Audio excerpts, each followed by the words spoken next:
নেশামুক্ত যুব সমাজ গড়ার লক্ষ্যে এবং বিশেষ করে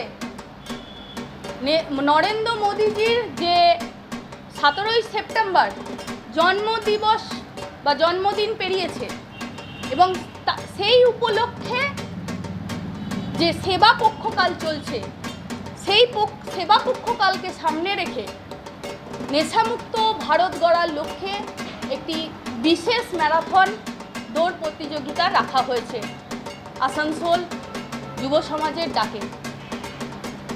আমি প্রত্যেকের কাছে অনুরোধ করব সবাই অংশগ্রহণ করুন।